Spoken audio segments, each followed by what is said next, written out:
Hi, I'm George Coll. Welcome to Intro to Yankee Boy Falls.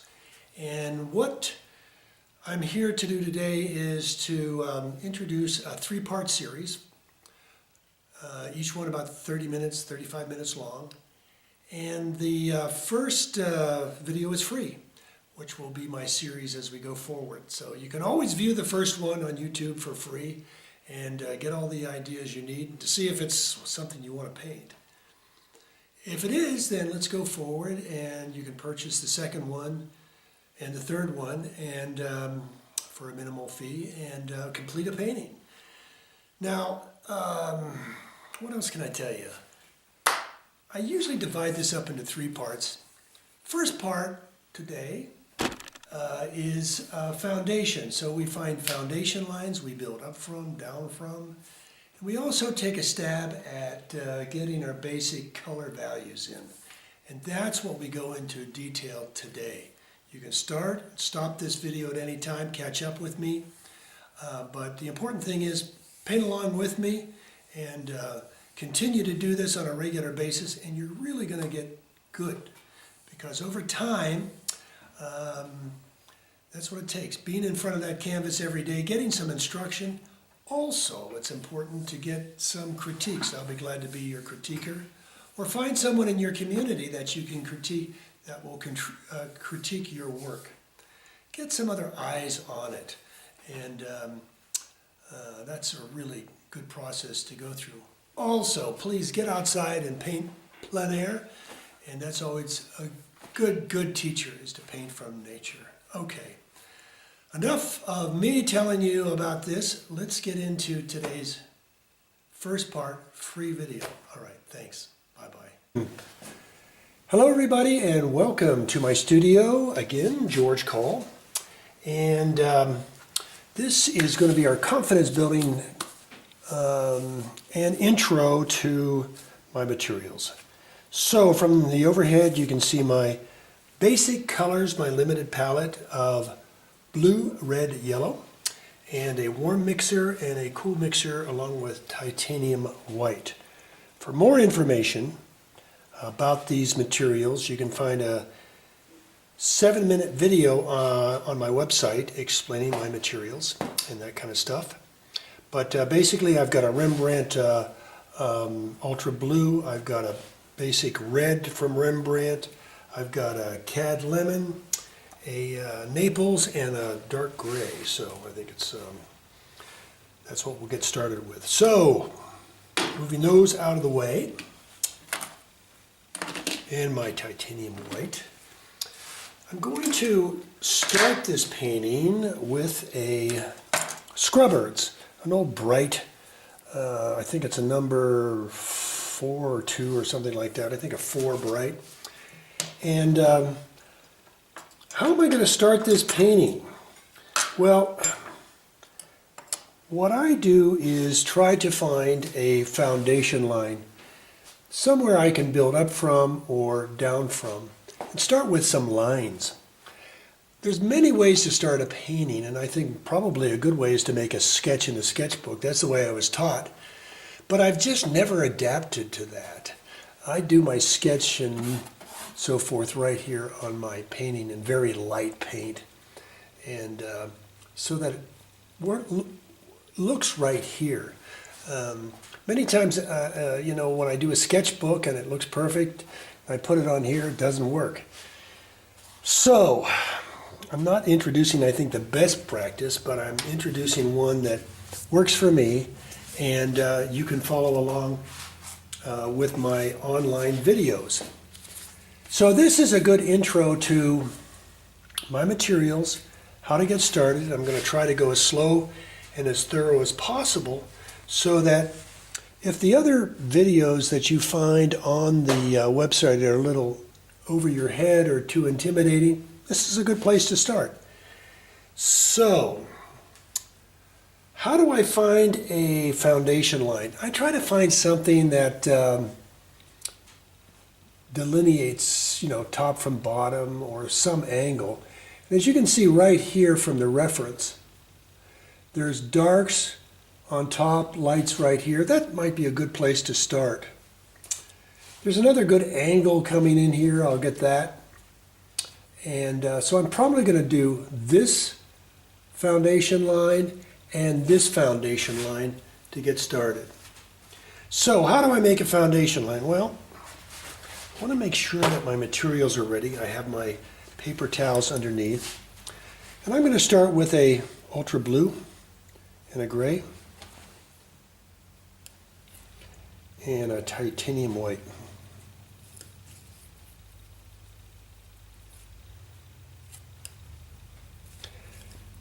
So I'm mixing with my wrong one here. I usually do most of my mixing with this big fella right here. This is a T7 knife. I'm going to get my scrubber, my worn down old brush, and I'm going to say that this is above center.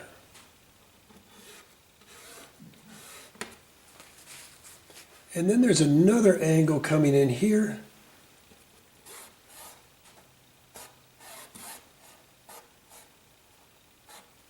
Something like that. So this is the upper part, and this is what's falling off the sides.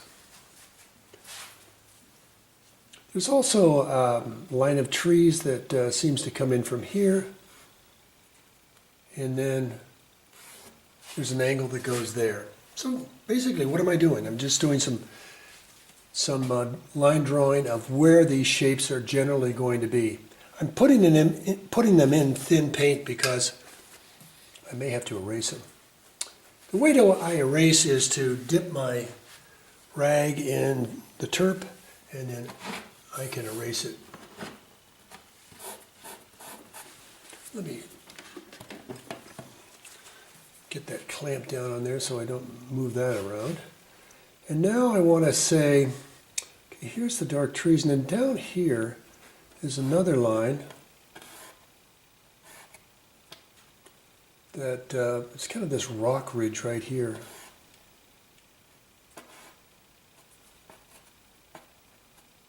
And then below that is a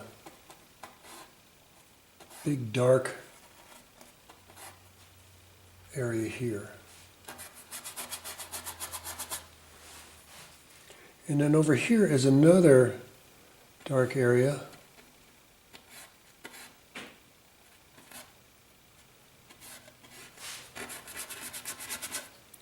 And then here's the waterfall. There's another angle coming in from the side. And it's got a bunch of trees in it. So the fall and the water is in this area somewhere. And I need to do some erasing already because I have a drawing error. Because there's some water that comes down here, and I want to show that. So this has to come down a little bit, and then meets and meets. Okay. Now, what else can I do to make this thing work for me? Well, let's see. We've got this area. It's a little undescribed. And then we have greens here, and then we have trees. So this is going to be a big dark area up in here.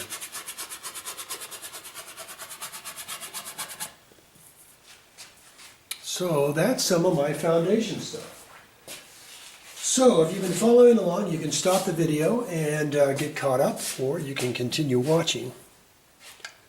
Now I see that there's some more stuff going on here that I need to show. So I'm going to do some ultra blue and some yellow. And I see a big tree right up in this area. It's kind of a big anchor. He says a lot, so we're going to put him in. He's important. And then we see other fellas up in here that say things. And as well as some other that stick up over here too. As you can see, my scrubbers I use pretty hard, and that's why they're kind of dull. That's why I use old brushes. Don't use your new brushes to scrub in here. If I haven't told you what I'm painting on a 10 by 12 canvas on gator board. I have a framer that has a compression table, and he glues this canvas to gator board. I buy it in like 4 by 4 sheets, and I cut it up with a razor blade to any size I want. All right, stepping back here a little bit, taking a sip of my coffee and then saying, okay, what is my next step to do on this? And what I think I need to do is do some measurements in here. I think I want to do some yellow and some Naples right now, and some white. And I need to make some idea of a green where these bushes are.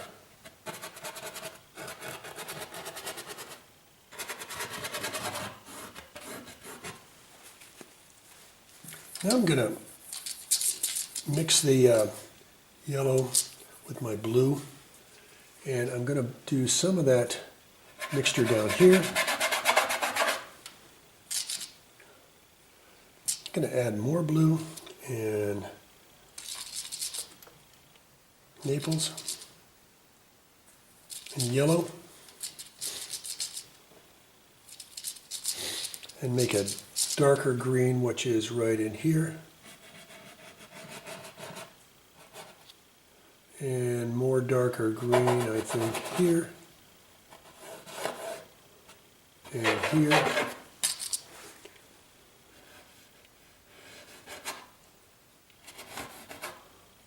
And I think these are darker greens down here.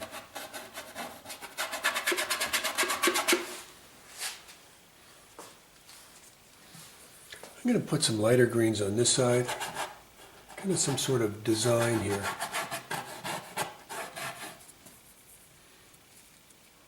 And some go down the hill here too.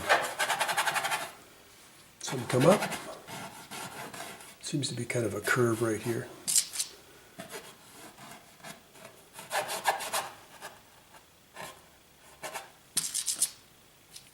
And I'll put some green in here too. It's going to be a pretty cool painting if I keep this up. Cool in temperature, I mean.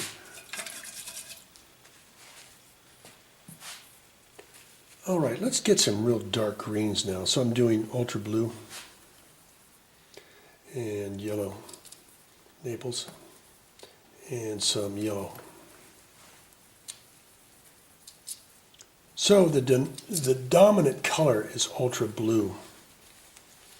What I mean by dominant, probably 75%. Add some gray in there. Darken it with some red.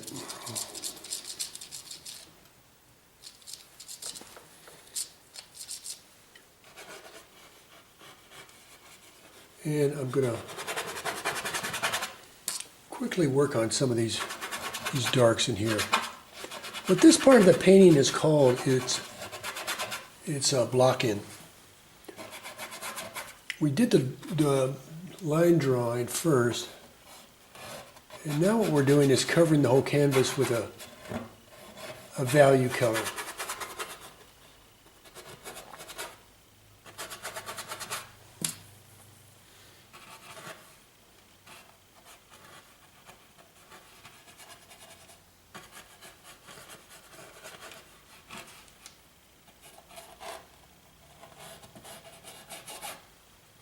And I think we got some lighter bush color in here.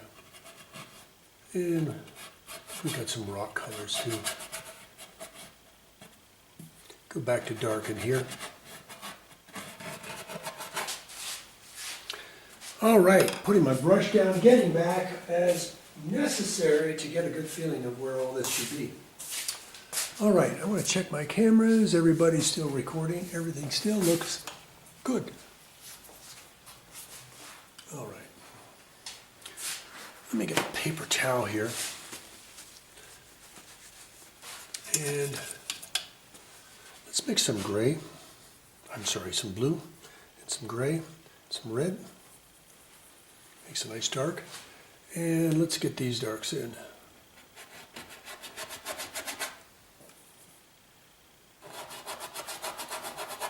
Line drawings, to me, is a good way to start, but they don't tell the whole story. Once you get the value inside of it, the volume inside of it, you can tell if it's in the right place or saying the right thing.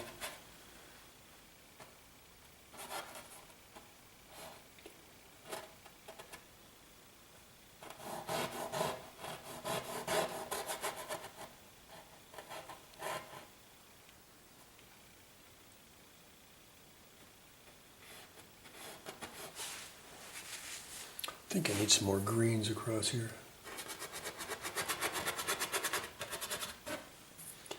Which would be a lighter green. I'm trying to delineate between these lighter bushes and the trees in the back.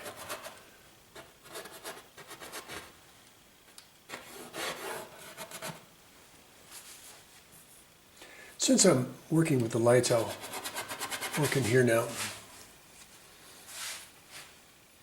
You can probably see I'm not using the end of my brush so much because it doesn't hold much paint on the end. I usually get more from the side and twirl it a little bit.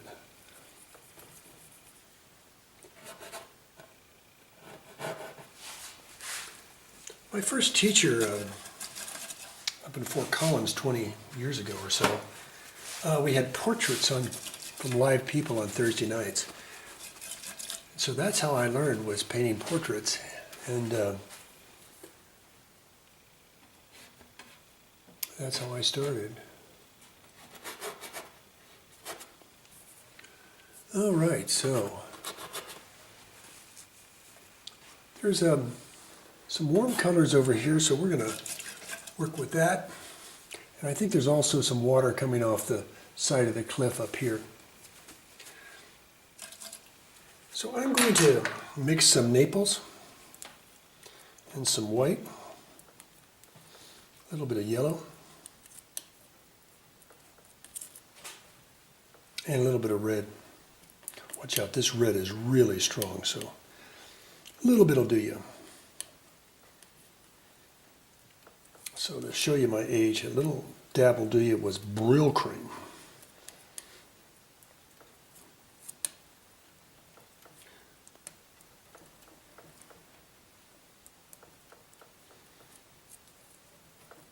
Okay, I think I've got it. And I'm going to switch brushes a little bit. Let me see if this will work on the scrubber first. I think the scrubber is still working.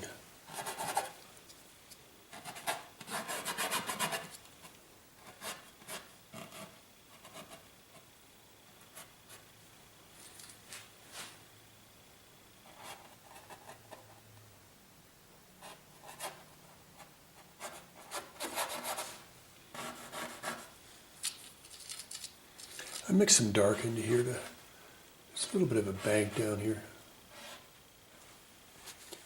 I think there's some dark from the bottom of this here too. So I'm just using my dark to show this area up in here. I think I need some dark right there too.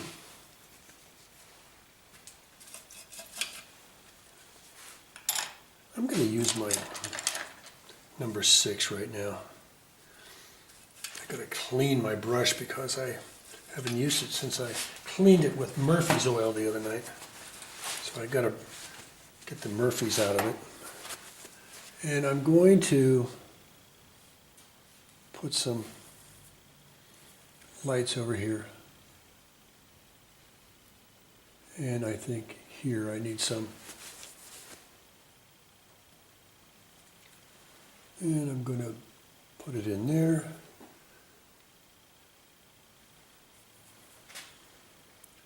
And let me see, here we have a light and some lights up here.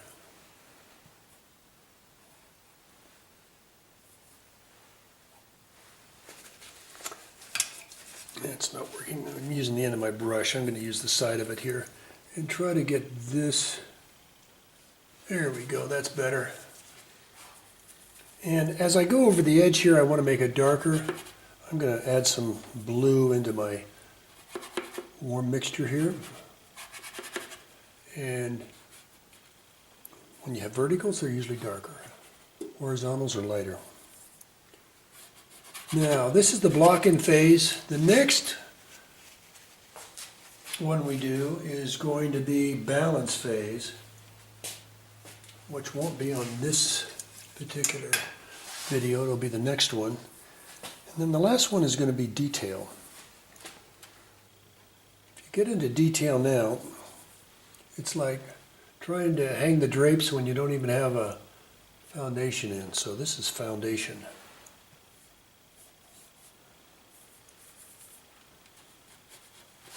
All right.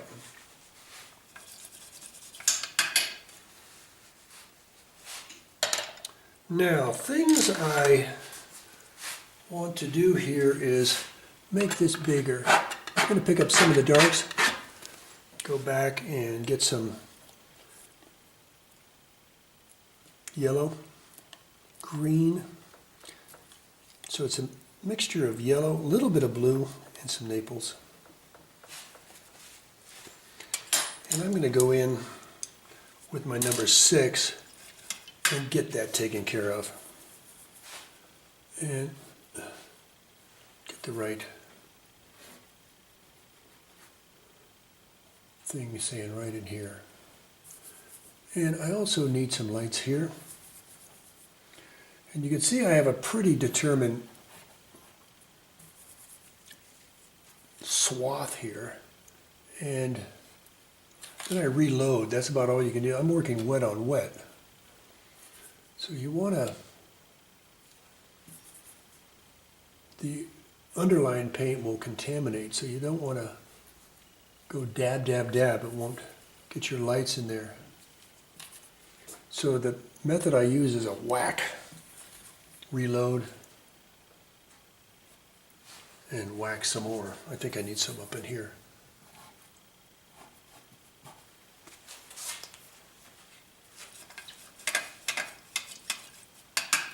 Well, we better start thinking about sky and waterfall.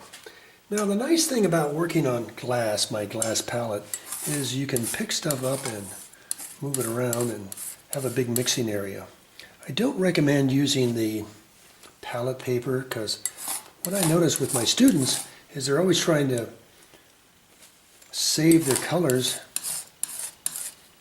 and instead of moving them off to the side, they're making smaller and smaller mixing areas. But watch this from the overhead. See, I saved whatever I could, and I go in with my razor blade, and I still have a big mixing area right in here.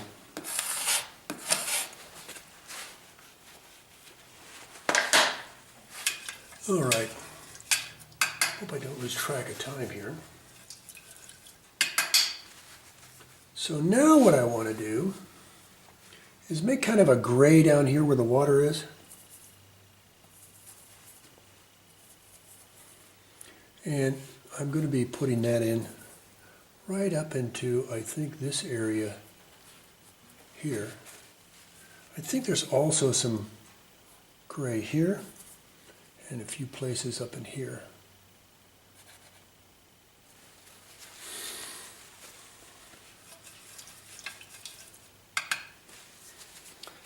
And I'm going to clean my brush next and get some thin white with just a touch of green left over from one of the piles. And I'm going to put that in here and here, a little bit here, I think. And there's just a thin area here with a bigger area here, and then some coming out off to the side and here. And there's some ripples down in here. And that does it. Oh no, I forgot the water up here. Let's get that. It's a little bit of gray up here. I think I got it. And let's go back to the light. And I think there's some water coming off the ridge here. And that's what that was right there. All right, let's mix these two colors together, the gray and the white I had. And I'm mixing whatever dirty white I have. Grays and all this kind of stuff. But you see it's a light value. And I'm going to put that in up in the sky.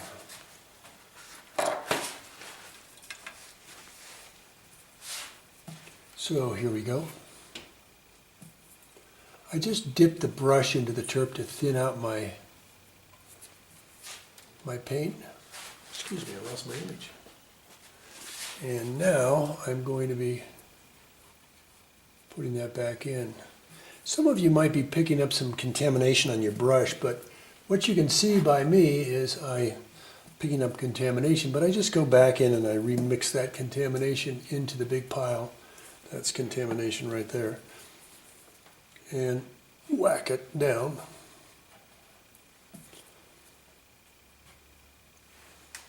Now when I look at this, I'm seeing the fact that I've got paint, I think, over the whole canvas.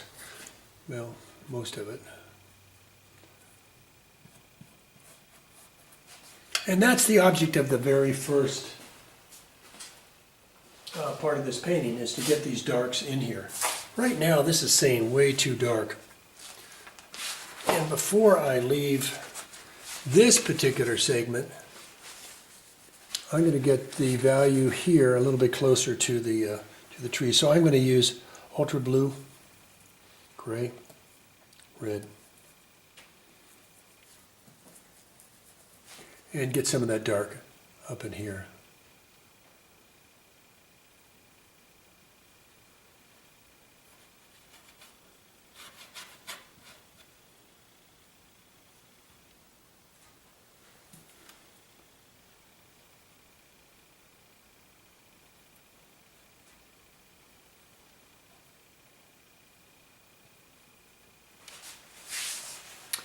Type of painting I would describe myself as impressionistic.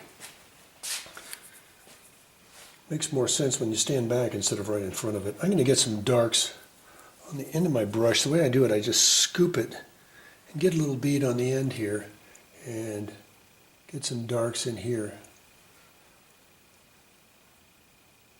So I have a sharp edge. I just go in, pick up the bead, have a little bead on the end of my brush and snake some of them in. Need some darks under here too. And there's some darks at the bottom of these fellas too. And I'm going to add more dark here. I'm starting to get into the balance part of this, and I don't want to get into that too much till we get into the second part of the painting. I need more interest in here. So, a few darks, and what's going through my brain is I'm seeing some darks from the reference, and I'm trying to replicate those in the right part of the painting. And I need some darks that come down even lower here. So, let me get rid of some of this light with a scrape. Go back to my dark. A little bit left. I don't know if it's going to say that much.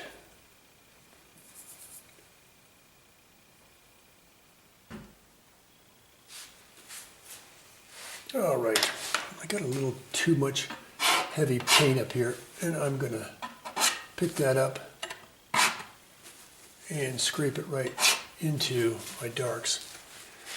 Another thing before I end this part of the painting, sometimes I soften some of my hard edges, and I do that with a with a knife. I don't want a whole bunch of piled up paint at this stage. And this kind of softens things a little bit.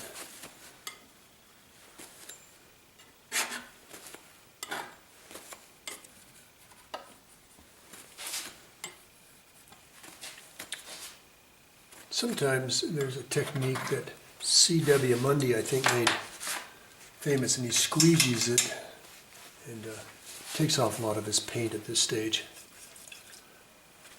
I'm going to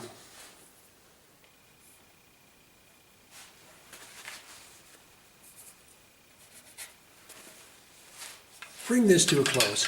Thank you so much for seeing part one of this. I don't know if it'll be a 2 or 3 part, but I want to probably make a 3 part out of it because I want to thoroughly go through this process. That's why I didn't choose a big canvas.